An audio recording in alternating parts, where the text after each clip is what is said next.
No, here it's always very exciting to be here because it's a place I've known for more than 60 years, and it's near here where I first joined my first excavations when I was a student, and so Saqqara has always been very central to my life.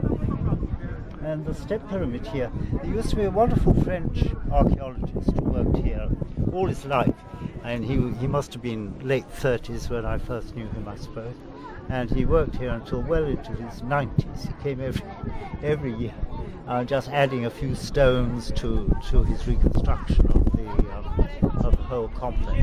The whole place really is the production of Jean-Philippe Loher, and it's a name that I shall always remember with enormous pleasure.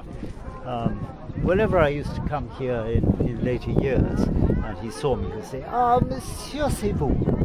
And then immediately he would show me all the latest reconstructions he'd been doing, and so on. No, it was sheer delight. And he was obsessed with this place, totally obsessed. And the exciting thing is, it does in some way, perhaps, with its great white walls on the outside, it reproduces probably the central part of ancient Memphis, which was either called the White Walls or the White Fortress. It had various names, but always white. And so down there it was probably mud brick, plastered and then painted white.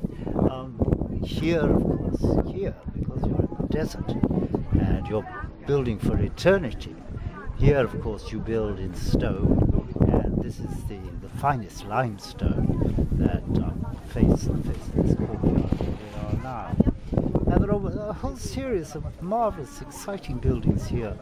And the pyramid itself, I mean, you can probably see that the stones here are so small. It's the first time that they're building in stone on this scale. Before they were always building in mud brick, and the scale of the stones here is hardly more than a really very large mud brick. And in this way, it is a very, very exciting monument. And sticking out from the side, you can actually see some of the roofing blocks, which were cedar wood. And the Egyptians, of course, they were trading with Lebanon.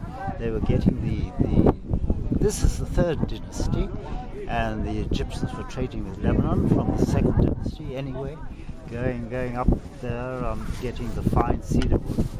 Because that's one of the things that Egypt doesn't have. It doesn't have good trees for building materials. Stone, as much as you can. Best kinds of all sorts of stone. And this is really encased in limestone over the bricks. And one can see, looking at the pyramid, how the plan changed completely. Originally it was going to be just a mastaba, a bench. The word mastaba means a bench. Just a bench outside of the houses where men sit and gossip at night in the evening and maybe smoke their water pipe, that sort of thing. That's the mastaba bench. And originally this just began as a mastaba too, like the bench in the earlier first dynasty and second dynasty was here at Saqqara.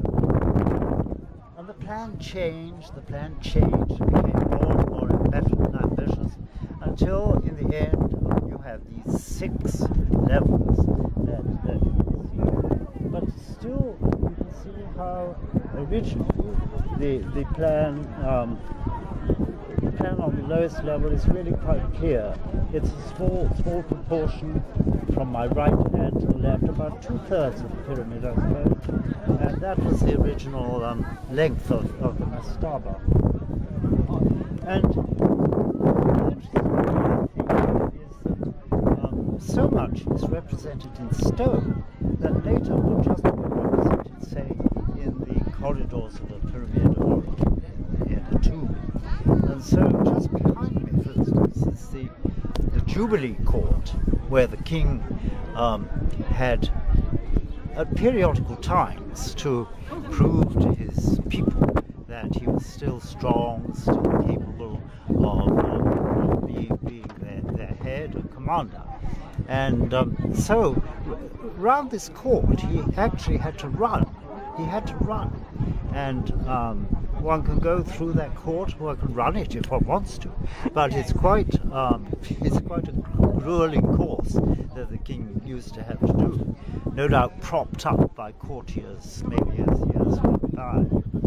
But that's the exciting thing here. Everything is represented in three dimensions. You see, you have it actually on the ground in front of you, whereas later it was represented on the walls of tombs and that sort of thing.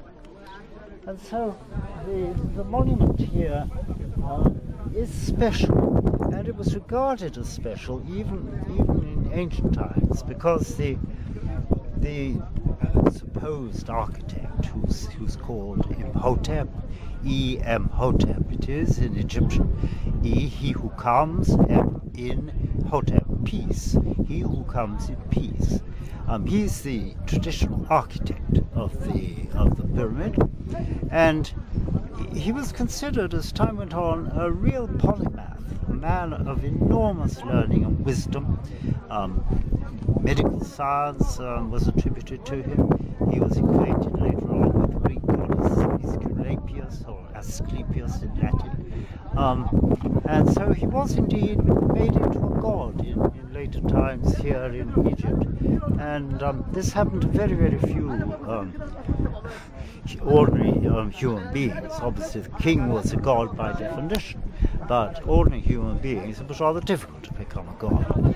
And someone like Imhotep had a very, very special position throughout Egyptian history.